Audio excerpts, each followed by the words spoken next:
expand our capacity. So what does the airline industry make of the plans? Well, there are three options on the table: adding a third runway at Heathrow, lengthening an existing runway at Heathrow, and a new runway at Gatwick. And while all of the options have critics, business groups say that extra capacity is vital for the UK economy. Well, joining me now is Craig Krieger, who's Chief Executive of Virgin Atlantic. Good morning to you, Craig. Good morning, Steph. So three options on the table. Which one would you prefer and why? Well, first of all, we're just thrilled to see that there might be some progress in something that has taken a very long time to resolve. We feel very strongly, and I feel very strongly, that what the UK needs is a competitive hub. And so we obviously think that focusing capacity, creating some increase in capacity at Heathrow is a great part of the plan. And so you would prefer Heathrow, which one, a new runway at Heathrow or lengthening one of the runways at Heathrow? Well, I think additional capacity is necessary, and the new runway clearly does give some more, but we're going to keep waiting and watching and seeing what Sir Howard and the Commission ultimately comes up with, and optimistic we can ultimately break this logjam. And overall for you at the moment, Virgin Atlantic, it's been making a loss for the past 2 years. Why is that? Well, I think like many companies in our industry, and certainly in the UK, the last few years have been a difficult time period, both in terms of high fuel prices and in terms of the UK economy.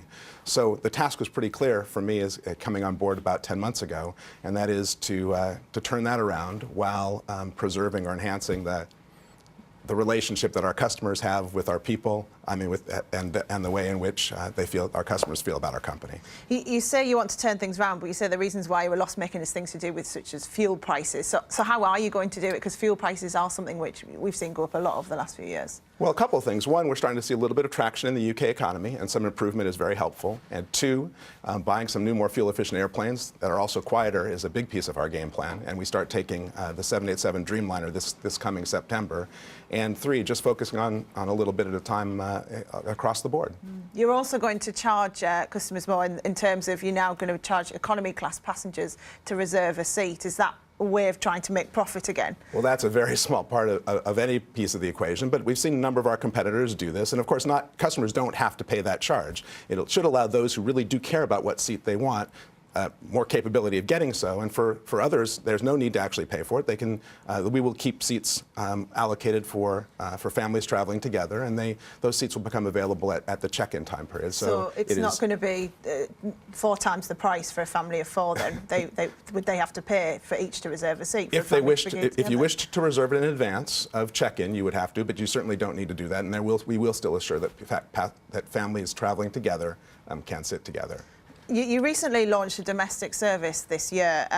How's that going? Because you've already announced that you're axing one of the flights from London to Manchester. So is it doing very well? It's doing fine. It's right on what we anticipated it would be. And it is another big piece of our game plan to make the company more viable is to create some connectivity. And so we're now starting to connect customers from Scotland and Manchester to places like Japan and New York and other parts of our network. And that, plus our growing relationship with Delta Airlines, a joint venture which will begin this January, are big pieces of our plan to turn the thing around. The other big issue for airlines is air passenger duty tax, which is, of course, what each passenger pays when they're flying out of the UK. We found out in the autumn statement that that's going up again next year, something which annoys the airlines.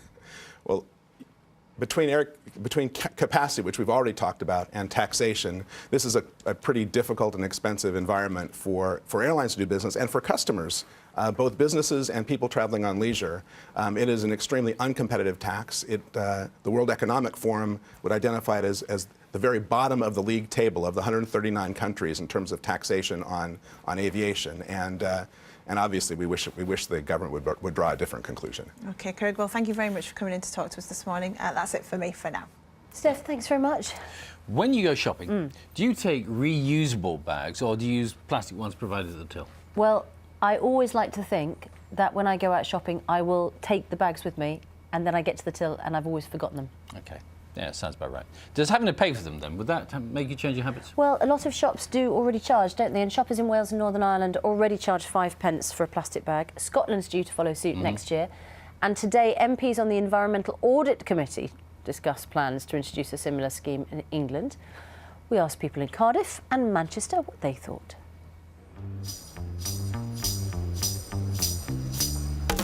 They're going to be charging